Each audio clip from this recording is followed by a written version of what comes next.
Alright guys, a quick one. Here, I'll detail how to empty trash in Google Photos. So if at the end of this you found this often informative, please don't forget to like and then subscribe. Now the first thing you want to do is go ahead and open a browser. On the browser, search for Google Photos. Then once Google Photos opens, click on the first result. And make sure you are signed into your Gmail account that is associated to your Google Photos. Then click on the menu button at the top left, scroll down, locate and click on trash. Once you click on trash, then you should see all your trash here.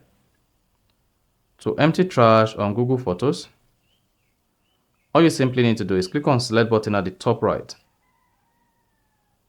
Then click on delete all.